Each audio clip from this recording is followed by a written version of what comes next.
Vamos a dar ya la bienvenida a nuestra invitada. Ella es Patricia Figueroa, directora ejecutiva de la Sociedad Peruana de Hidrocarburos. Patricia, un gusto que estés acá con nosotros y muchas gracias. Muchas gracias, Eric, por la invitación. Yo estoy realmente encantada de acompañarte en esta tarde y también de conversar cómo podemos lograr mejorar la situación de los hidrocarburos en el Perú. Tú bien lo has señalado, estamos a inicios de un nuevo gobierno, vemos que ya existe una propuesta de delegación de facultades, estamos atentos también a esta propuesta que va a presentar el Ejecutivo, tanto a la Cámara de Diputados y Senadores, y como SPH vamos a presentar las modificaciones que consideramos necesarias, deberían incorporarse para revertir toda esta situación que tú bien has señalado en estos cuadros que se ha venido dando en los últimos años. Para nosotros nos preocupa que de 26 contratos en exploración que teníamos, a la fecha tenemos 5, sabiendo que somos un país con altas reservas en hidrocarburos. Tenemos 18 cuencas que están debidamente comprobadas, de las cuales solamente estamos explorando 5 cuencas. Entonces, sobre eso es lo que la SPH está trabajando para poder revertir toda esta situación que tú bien lo has comentado en los cuadros. Patricia, y hay algo que mucha gente no conoce, ¿no? Y qué bueno que tú estés acá para darles a conocer. Pero algo que yo siempre digo es que el 66% de las actividades económicas del país se mueven con hidrocarburos. Así es. Utilizan hidrocarburos. Y a veces la gente, cuando escucha hidrocarburos, piensa en gasolina, piensa en diésel. Hay mucha gente que dice, no tengo carro, yo no uso, no es mi problema.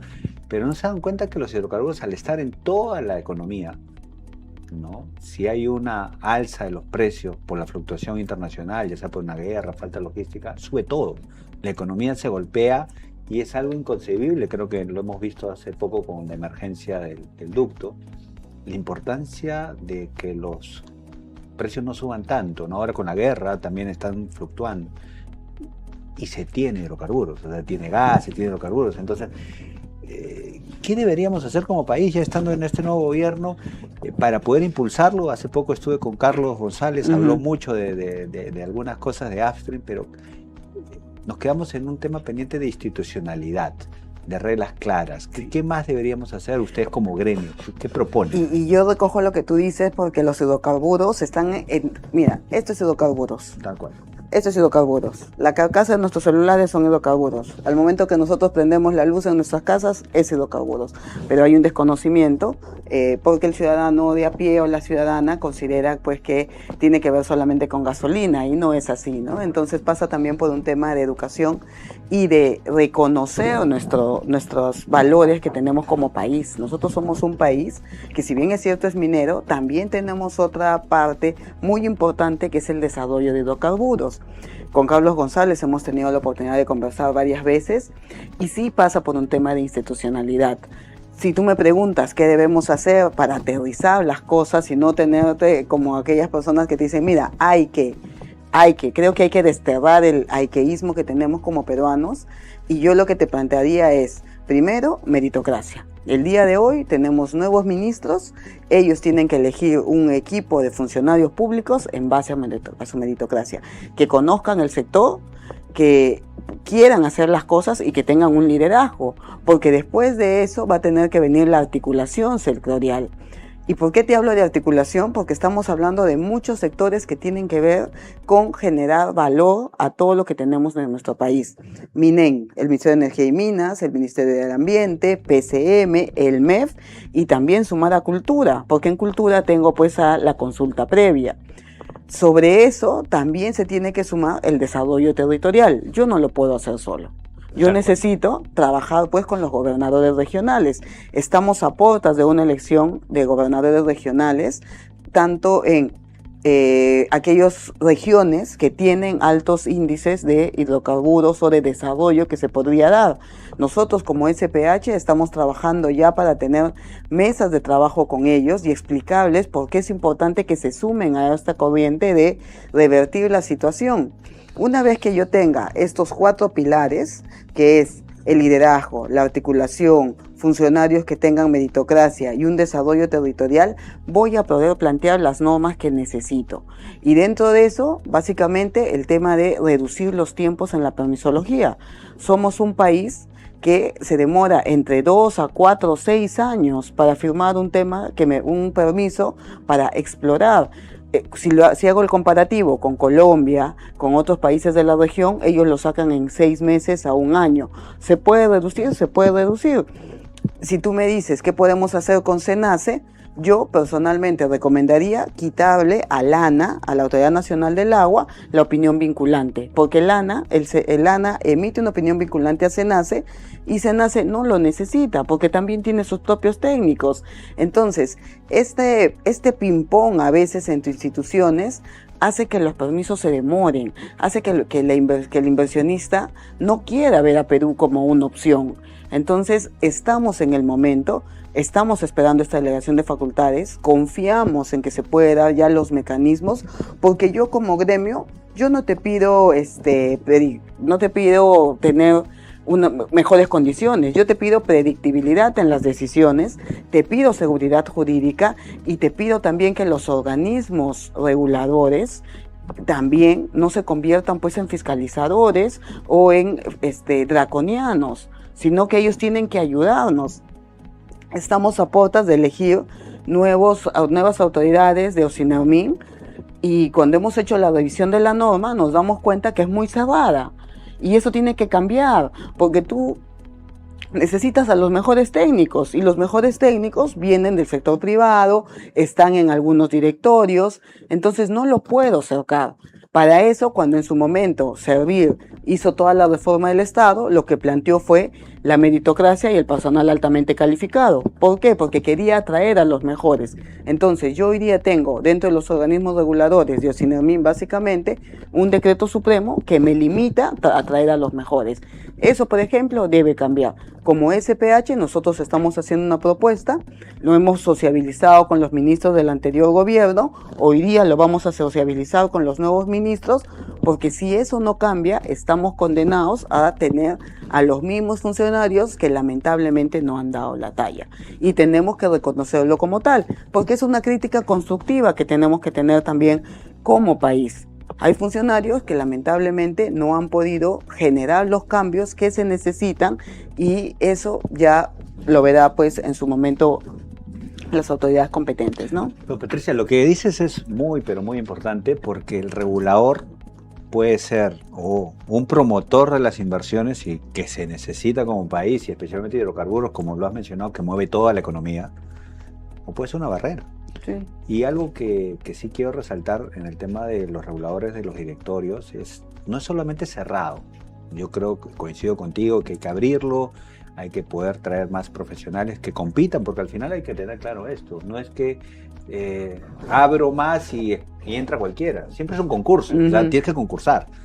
No, lo que yo voy también es la remuneración. Muy poca gente habla de esto, pero por ejemplo, si la OCDE ya mencionó en su informe de los reguladores que se requiere un equilibrio. O sea, si tú tienes minería, electricidad, hidrocarburos, necesitas directores mínimamente que representen cada sector. Ahí ya tienes especialización. Ahora, si tú eres un director de hidrocarburos, imagínate Carlos González, ¿no? Un experto en el sector, y lo queremos poner como director de Ocinermin para que sume su experiencia, estaría condenado a un sueldo máximo de 6.000 soles al mes, porque son 4 dietas de 1.500, como tope. Entonces, ¿cómo consigues un especialista, ya sea de electricidad, ya sea de hidrocarburos, ya sea de minería, con ese sueldo? Que no es lo mismo que el presidente. El presidente ya le han subido el sueldo y tiene una remuneración, pero creo que eso también revísenlo, porque puedes abrir la cancha y cuando se presenten, volteen a ver la remuneración y terminen desistiendo también. Y ahí, Eric, mira, el MEF en su momento sacó un decreto supremo que establecía que las dietas podían llegar hasta 3.000 soles. Entonces, eso depende también de la gestión que haga el presidente, porque el presidente puede tomar como base este decreto que sacó el MEF y decir, yo hago las modificaciones presupuestarias a nivel institucional y logro que mis directores ganen 3.000 por dieta. ¿Hay directorios que ganan ese monto? Sí los hay. No sería la primera vez, con lo cual ya es atractivo porque estaríamos hablando de 4 sesiones a 12.000, que ya por lo menos te genera cierta, que lo puedas pensar un poco, y también mejoras toda los montos de tus servidores públicos a la interna, porque no solamente es el presidente, tienes que hablar ahí de tu gerente general, de tu OGA, de tu fiscalizador, de tu supervisor, de todas las direcciones de línea. Entonces, existen los mecanismos. Por último, también tienes el pase a la ley del servicio civil, que se quedó paralizado lamentablemente por varios temas que ya nosotros conocemos, y cuando uno pasa a la ley del servicio civil, también pues mejoras los incentivos que pueden tener, porque ya estamos hablando de un régimen prácticamente privado. Obviamente no tienes los bonos o utilidades del sector privado, pero sí tienes la gratificación, las CTS, las vacaciones y demás. Entonces, es un tema ya de gestión administrativa a la interna, pero como bien señala, si no logramos abrir que se presenten mejores profesionales, porque es un concurso, y también atraerlos con los temas remunerativos, es muy difícil tener un buen regulador. Y el regulador es el que nos va a permitir atraer a los inversionistas. Y hoy día nosotros necesitamos atraer inversionistas. Estamos con algunas empresas que piensan, vienen, no se están firmando los contratos de explotación que se deberían. Perupetro también tiene que pasar por esta reforma que se debería dar a la interna, e igual Petroperú, OEFA, por ejemplo. OEFA también se ha convertido en este ente fiscalizador que termina desanimando incluso en los trabajos que se realizan como parte de las empresas en el tema de contingencias ambientales. Entonces, todo este trabajo articulado hoy día lo tenemos que hacer. Han cambiado los ministros, veamos quiénes son los funcionarios que van a asumir en los próximos días, tanto a nivel de presidentes de estos organismos como EFA, viceministros, y con ellos empezar a trabajar para hacer los cambios que necesitamos. De acuerdo contigo, solamente un aporte ahí a su propuesta. Creo que todos los cambios se basan en las personas, ¿no? Es importante los líderes, pero creo yo que los equipos son los que te hacen posible un cambio.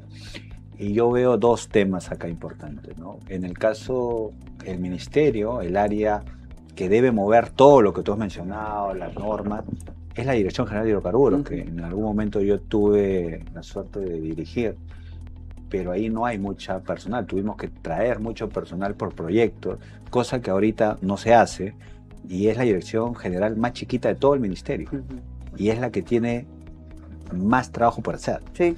¿No? Y un ejemplo sencillo, y eso lo sabe nuestro actual ministro, la dirección de minería, el vice de minería, el de electricidad, tiene 4 DGs. Para todos, 4 DGs son 4 direcciones generales. Hidrocarburos tiene 2. Pero si uno va al ROF del ministerio, los 3 viceministerios tienen las mismas obligaciones. Entonces, desde ahí ya tenemos un gap. Y en el caso de Ocinarmin, yo he estado en Ocinarmin años, casi 15 años en Ocinarmin, y cuando yo ingresé a planilla Ocinarmin, el sueldo era tan igual como el privado y hasta un poquito más. Por eso era muy atractivo entrar a Ocinarmin, ¿no? Obviamente el sistema de evaluación para entrar era un poquito muy diferente a la actual, era muy exigente.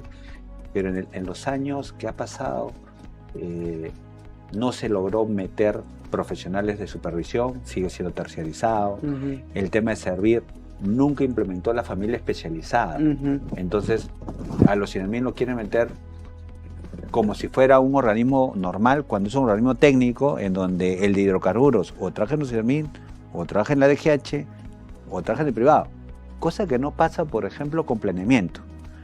Alguien que trabaja en planeamiento o en administración puede trabajar en el regulador, en el ministerio, en una municipalidad, en un gobierno regional, en un distrital, en cualquiera, porque va con la ley servir, poder moverte dentro del Estado. En el caso del regulador, con algunas gerencias exclusivas, esas familias especiales nunca se declararon. Y mientras no se declaren, no vas a poder mantener gente o no vas a poder traer gente. Claro, porque al final perdemos el capital humano que tenemos como Estado. Entonces, todo el know-how que nosotros venimos trabajando en el Estado se terminan retirando porque no tienen esa especialización que deberíamos darle. Y se dieron las discusiones en su momento en Servir, pero lamentablemente quedaron ahí. Hoy día se tiene, como te repito, la oportunidad, pero va a depender mucho del liderazgo que le pongan. Servir depende de PCM, entonces el día de hoy el Premier tiene que mirar todo el bosque, porque es la única forma en que nosotros vamos a salir adelante. Hoy día hay mucha expectativa y la expectativa que tenemos como SPH es que se pueda revertir toda esta paralización que se han tenido en los últimos años por diferentes factores y porque no se ha podido blindar la institucionalidad. Nosotros como SPH hicimos un evento con funcionarios, con miembros con senadores y diputados electos, e invitamos a un representante del IPE, y él comentaba que un ministro en los últimos años duraba 4 meses, que un director general duraba 3 meses, 2 meses. ¿Cómo tú haces gestión con estos funcionarios que lamentablemente han durado en un promedio de 4 a 6 meses? Se ha perdido la planificación y nosotros debemos recuperar esta planificación en la seguridad energética, porque si no estamos tomando el riesgo de que se puedan escasear las reservas, que no tengamos contratos a futuro, que se pierde el canon, que se pierde el sobrecanon, las regalías, entonces, y eso afecta a las regiones. Por eso yo te hablaba también de un desarrollo territorial y de la responsabilidad que hoy día tienen los gobiernos regionales también de trabajar de manera articulada. Estamos a puertas de un fenómeno del Niño, todos lo sabemos. Entonces hoy día el gobierno tiene que diversificar sus acciones, trabajar en el fenómeno del Niño, su delegación de facultades para la reactivación económica en hidrocarburos y el tema de seguridad ciudadana. Creo que son los 3 puntos que yo le marcaría a la agenda al gobierno. Bueno, ahorita seguimos, vamos a la primera pausa de Energía para Todos y volvemos con esta interesante entrevista con Patricia.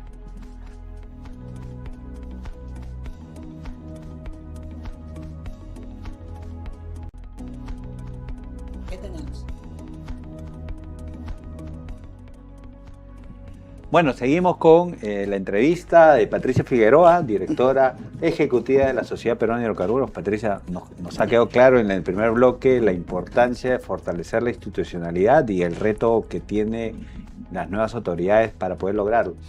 Pero algo que quería preguntarte es que mucha gente, hemos visto el tema del mapa, en donde el gas natural no ha podido explotar, no está en todas las regiones.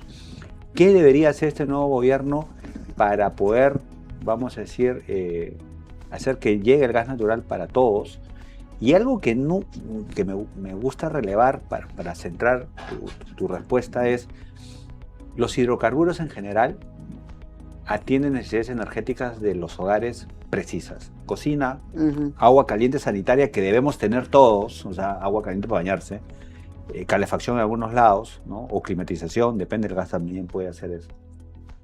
Pero nadie lo dice. Entonces tenemos regiones que no tienen agua caliente para bañarse, que no tienen calefacción, que cada vez que hay una helada fría que estamos llevando frazadas, con muerte de personas, teniendo hidrocarburos. En general, tanto gas natural, tanto GLP. Algo que acá en el libro que hice, hablo de la complementariedad, cómo el gas natural puede llegar a algunas zonas y el GLP debería complementarlo, ¿no? En el caso del SPH, ¿qué tareas debe hacer este nuevo gobierno para llevar los hidrocarburos a las regiones? Porque con el mapa que vimos al inicio, estamos al debe, ¿no? Nosotros como SPH hemos planteado algunas acciones, por ejemplo en el tema de la permisología, en el tema de la reactivación de los proyectos, la masificación del gas con la firma de 7 regiones, y lo hemos comentado también con esta charla que hemos tenido a senadores y diputados, porque como tú bien señalas, tenemos los recursos, lo que nos falta es impulsarlo a través de estas mejoras dentro de estos contratos que se tienen que firmar. Se iba a firmar en el gobierno pasado, lamentablemente no se pudo. Hoy día este gobierno lo tiene que seguir impulsando, porque esto va va a permitir que el gas pueda llegar a más regiones del país. Y sobre eso también trabajar un plan de ductos, que en su momento la viceministra Iris Cárdenas lo planteó, pero que se quedó a la mitad. Entonces, hay acciones que ya se tienen que hacer de manera concreta, porque yo no te quiero decir, se podría generar, no, cosas concretas. Firma la adenda para 7 regiones, reduce el tema de la permisología para la explotación de los contratos. Veamos el plan de ductos. Hay una propuesta que la hizo Iris, entonces trabajemos sobre el plan de ductos y hagamos la planificación en temas de seguridad energética. Y como tú bien dices, ¿no? Complementemos el tema de petróleo, el tema del gas, del GLP, y yo creo que todo eso va a permitir que se puedan cerrar brechas en el tema de calefacción, en el tema de viviendas. Es lo que tú bien dices, estamos a portas nuevamente de un fenómeno del Niño, va a venir el friaje y no puede ser posible que yo teniendo tanto potencial tenga que regalar frazadas cuando las viviendas pueden utilizar el gas natural para el tema del agua caliente, para el tema de la calefacción y demás. Como país tenemos esa responsabilidad y la SPH lo que hace es sociabilizar todas estas acciones para que los que hoy día de hoy tomen las decisiones lo puedan hacer y tienen que mostrar este liderazgo. El día de hoy ha habido una comitiva del Estado a Junín a poder verificar lo que ha pasado con el tema del desastre natural y realmente es lamentable que no se tenga pues viviendas acordes para ellos. Entonces ahí también tiene una función el tema de poder lograr que los hidrocarburos entren en valor, generar valor a todo este espacio que ha demostrado que puede mejorar las condiciones de vida de todos los peruanos y las peruanas. Es muy importante lo que dices, Patricia, ¿no? Y algo que he visto en la delegación de facultades, por ejemplo, seguro ustedes van a dar comentarios, pero yo he visto 3 cosas que capaz te puedan ayudar. Cuando decimos ayudar a las pymes, no le aseguramos la energía. O sea, le aseguras todo, pero no la energía. Sin energía no hay actividad productiva. En el tema de estructuración del Estado, no priorizas la especialización, que es un poco lo que ya hemos conversado. En el tema de ya la reorganización, no pones masificación de gas natural. Esa es otra. Y pones normativa de gas natural, pero no es normativa, es la regulación del gas natural. Yo creo que son palabritas que podrían ayudar. Y ya, bueno, algo que mucha gente no conoce la importancia del agua, ¿no? Habla sobre manejo hídrico, me parece muy bueno lo que han puesto, pero debe ser para multipropósito. Todos estos almacenamientos multipropósitos significaría que podrías destinarlo a generación eléctrica, a irrigación y a uso humano a la vez. Y algo tampoco que a veces no tocamos es cuánto le otorga, cuánto genera la empresa privada al Estado en el tema de regalías. Por ejemplo, Camisea ha generado más de 189.000 millones al PBI y 67.000 millones en regalías en los 20 años. Entonces, estos recursos que genera es para que también los gobiernos regionales puedan invertir en el cierre de brechas en infraestructura. Entonces, si yo no genero hoy día las condiciones para que puedan venir más inversionistas, estoy condenando a mi país a no generar recursos por canon, por regalías para los próximos años. Recordemos que un proyecto te toma entre 7 a 10 años. Entonces es hoy día la oportunidad que nosotros tenemos para atraer a los inversionistas. Eso me va a permitir generar los recursos para el desarrollo de las regiones. Por eso es importante, como siempre lo digo, el liderazgo y la articulación regional. Hoy día los gobernadores regionales también tienen una misión y ellos también tienen que hacer que el Estado trabaje de manera articulada, el Estado nacional, y sobre eso generar todas estas condiciones y estos cambios normativos que se tienen que dar. Es la única forma de salir adelante. De ahí entraremos a la discusión de que si devuelven los recursos, no se devuelven los recursos, en fin, esa es otra discusión. Pero para eso, lo importante el día de hoy es tener los recursos y tener la energía para que todo funcione. Yo siempre conversando con las personas, te dicen, pero Patricia, hidrocarburos, y le digo, cuando tú prendes la luz, es hidrocarburos. Tal cual. El día que tú no prendas la luz, ahí te vas a dar cuenta todo lo que has dejado de hacer y vas a mirar hacia atrás. Y eso es lo que nosotros no podemos permitir. Tenemos que tener un país sostenible para las futuras generaciones. La sostenibilidad es la base de que nuestro potencial siga avanzando y de tener un país próspero. ¿Qué es lo que queremos dejar para nuestras futuras generaciones? Yo no quiero que los estudiantes mañana más tarde se vayan del país porque no encuentren las condiciones, porque las condiciones las tenemos. El día de hoy yo puedo decir que puedo generar recursos a través de los hidrocarburos, puedo generar desarrollo a través de los hidrocarburos, puedo generar cierre de brechas, puedo generar mejora de las pymes y puedo generar incluso mejoras dentro de la calidad de vida para todos peruanos y peruanas. Creo que a eso tenemos que apuntar con todos los recursos que tenemos como país. Muy, pero muy importante, conciso lo que has mencionado, Patricia. Yo creo que el país tiene que desarrollar hidrocarburos, tiene que ponerlo a disposición.